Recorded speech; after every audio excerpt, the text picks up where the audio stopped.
Hello, good morning, students. Today we shall study and try to understand the poem Ulysses written by Alfred Tennyson, who was a British poet, first Baron Tennyson. He was the poet laureate during much of Queen Victoria's reign, and he remains one of the most popular British poets. In 1829, he was awarded the Chancellor's Gold Medal at Cambridge for one of his first pieces, Timbuktu. So far his life is concerned, he was born on 6th August 1809, Somerset, United Kingdom, and died in 6th October 1892 at Largacel, United Kingdom. He has written very famous poems like Ulysses, The Charge of the Light Brigade, More, etc. He was awarded, as I have already spoken, Chancellor's Gold Medal. So far, this poem that we are going to study now was written in 1833 by Tennyson. This poem is written in the form of a dramatic monologue. We have already read one of the dramatic monologue written by Robert Browning, My Last Duchess. In our previous lecture, we have discussed, we have understood that poem. Tennyson is also a writer of dramatic monologue, and this very poem, Ulysses, is written in the form of dramatic monologue. And this was the speaker of this poem is Ulysses himself, a character who also appears in Homer's Greek epic, the Odyssey, and Dante's Italian epic, the Inferno. So the Ulysses, the character, the same character is also found in Homer's Greek epic, the Odyssey, as well as in Dante's Italian epic, the Inferno. But that Ulysses, which is in Homer's epic and Italian Dante's epic, is very much different from this character Ulysses in Tennyson's poem. In the Odyssey, Ulysses or the Odysseus itself, the name are the same, that struggles to return home. But in Tennyson's Ulysses, an aged Ulysses, a person who is now old, is frustrated with domestic life. But even then he is disappointed with the domestic life, and therefore he yearns to set sail again and continue exploring the world. That is, he wants to take the adventures much more in the remaining life. He doesn't want to sit at home, no matter he has become old. Dante seems to condemn Ulysses' recklessness as an explorer. So in Dante's Inferno, Ulysses is condemned by the poet for his recklessness as an explorer. But in Tennyson's poem, there is nobility and heroism in Ulysses, boundless curiosity and undaunted spirit, which cannot be defeated, which can never be defeated. He has the spirit which can never be defeated. He is a noble man, he is a heroic man. So it is totally different from Dante and Odyssey. This Ulysses is very much eager, curious, taking full of adventures, ventures, risks, dangers, etc. So, this was the little introduction about the poem. Now we go with the lines. So, the beginning lines are: It little profits that an idle king by this still hearth among these barren crags, massed with an aged wife, I meet and dole unequal laws unto a savage race that hoard and sleep and feed and know not me. I cannot rest from travel. I will drink life to the lees. So here we have the frustration of Ulysses. He expresses his own frustration at how dull and pointless life now seems as king of Ithaca. In fact, Ulysses has already completed a journey, long journey, and now he has returned to his home. But after having returned to home, he does not feel happy. He does not feel pleasant, because he doesn't want to take the rest, but he wants to go for another journey. He doesn't want to sit at home, trapped at home on the rocky island of Ithaca. So, where is his home? His home is on the rocky island of Ithaca. So, it little profits that an idle king, he says, ki it doesn't give any profit, it's not beneficial that an idle king, that a lazy king, by this still hearth, that is in this old age, hearth अंगीठी को बोलते हैं, furnace को बोलते हैं, in which there is no fire now. So in the old age there is no energy, there is no fire. So he says that a king, an idle king, who is now in old age, and he is sitting, he cannot sit. It is pointless for him to be trapped at home among these barren crags. Barren means which cannot produce anything. So the crags, the rocky island of Ithaca, which cannot produce anything more. So for a king like him, it's not beneficial, not profitable to sit at home. And what else? Mess with an aged wife. So living at home with an aged wife. The wife has also become old. I meet and dole unequal laws unto a savage race. Then he says, he must spend his time enforcing imperfect laws as he attempts to govern people he can. So just living at home with an aged wife and imposing the imperfect laws upon those people who are totally uncivilized. That is, he would not like to govern that uncivilized generation or the race of the Ithaca of his state or country, which is the generation, the public, the people of that Ithaca state are just only busy in sleeping, eating and breeding. And they don't understand very well the king Ulysses. They don't know anything more about Ulysses. So he says, here the speaker says that he cannot rest from travel. So he cannot rest, he cannot sit at home, but he would like to drink this life to the lees, means to the last drop. That is, he wants to enjoy this life to the last point of this one. So,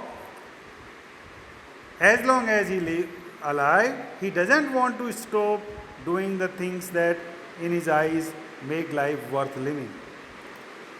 So in this way, in the beginning line of this poem, we come to know that the speaker, the king Ulysses himself, who has just finished his journey, is now at home, but is not feeling well, but feeling boring and disappointed, and therefore he does not want to lead a life of such laziness, such dullness, sitting with an aged or old wife and governing upon those people who are totally uncivilized, who are just busy in eating and breeding and sleeping, etc. So it's not profitable for him to sit at home. That is what the speaker of this poem, that the King Ulysses himself in a dramatic form speaks. Now come to the another lines of this poem. All times I have enjoyed greatly. Now the King Ulysses describes his past journeys, his past experiences, his past life that he spent, and he is proud of that. He says that all times I have enjoyed greatly. He has enjoyed very much all the time, as well as he has suffered greatly. So he has enjoyed as well as suffered this life very greatly. Both with those, with whom? With those that loved me and alone. With those who loved me very much, or those who did not. So sometimes with their company and sometimes alone, sometimes on the shore, on the sea bank. I have enjoyed, I have drunk this life fully, greatly. I have suffered this life greatly as well with my crew, with my people, with my followers who were with me during the journey. Through scudding drifts the rainy heights. So the journey, that is through scudding drifts, that is the valleys, the drifts through which the water passes, the rainy heights, the heavy rains were pouring down at that time, waxed the dim sea, and that's why the sea also looked waxed, just like dim. But he says, I am become a name for always roaming with a hungry heart.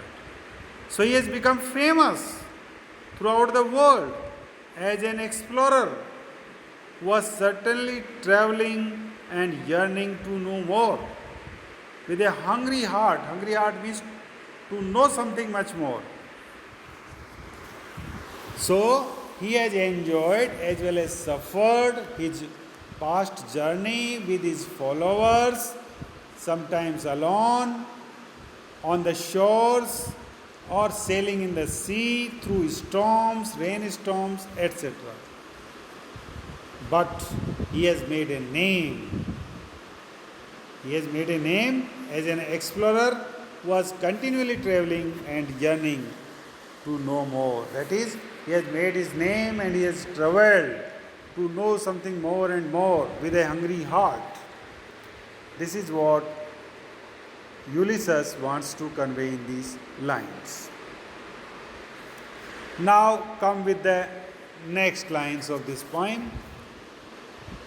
Much have I seen and known, cities of men and manners, climates, councils, governments, myself not least, but honored of them all, and drunk delight of battle with my peers. Far on the ringing plains of windy Troy, I am a part of all that I have met. Yet all experience is an arc wherethrough gleams that untravelled world whose margin fades forever and forever when I move. So here Ulysses, the king of Ithaca, reflects that he has seen and learned a great deal about all the places. Much have I seen and known. That is, he has known as well as seen many places. where people live.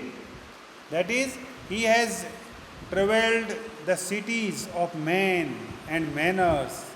That is, he had traveled many cities, many places, and thereby he has learned about the people, about their manners, about the different climates, weathers, seasons, about the different councils, about the different governments, etc. So during his journey, he has experienced about the different kind of people and their lifestyle in his journey. He also learned much more about their cultures, their ways of governing, etc.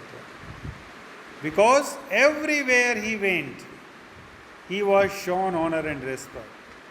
So myself not least, but honored of them all. That is, wherever he went, he received the respect, the honor, and drunk delight of battle with my peers, as well as he also drunk the pleasure of battle, that is, fought the battle with daunting heart, with his followers. So he found joy fighting alongside his fellow soldiers, men he honored and respected when he fought in battles far from home in Trojan War. So he also fought the Trojan War with his followers, with his peers, far on the ringing plains of the windy Troy. So he says, I am a part of all that I have met. So he says that I am a person of all those characteristics or chief features that he had met. That is, he is the part of all those people, all those cultures, all those things that he had met. Yet, even then, he says, even then, all experience is an arc wherethrough. All this experience is nothing. It's only a gateway to go into the deeper side, that gleams, that untraveled world. So, through which he can explore the untraveled world, that the world which has not been covered by him, the places which he has not covered so far. So, through that experience, he can go and search, explore much more, many new regions of this world, new areas of this world, new areas of the knowledge, new areas of science, etc., whose margin fades forever and forever when I move. So when I move, whose margin fades, that is, does not look very well. It seems that it is endless, and he likes to reach to the endless. That is, he feels that he needs to get the knowledge still more, he needs to see still more. It is these unseen regions that he always tries to pursue. So, this is what we have the meaning of these lines, dear friends, and we have completed about 22 lines of this poem. In our next video, we will do much more lines, that is at least 20 or 23. And in the third lecture, we will be able to complete this poem. This poem contains 70 lines. And I think you have well understood about this poem, that this is a dramatic monologue, one thing, that the Ulysses is the king of Ithaca, that the Ulysses is the speaker in this poem, that the Ulysses himself is speaking in this poem, that he is talking about his past experiences, past travelings, as well as about his further journeys. Ulysses does not want to sit at home and live an idle life. He is not, because he has been all the time on the journey, on the exploring. Therefore, now he cannot sit by the side of his aged, his old wife. he cannot sit without doing anything at the home. So he says that he will go again, he will start his journey again and will find the new places, new knowledge which has not been discovered yet so far. So, for now, thank you very much, friends, and see you very soon. Till then, bye bye. Thank you very much.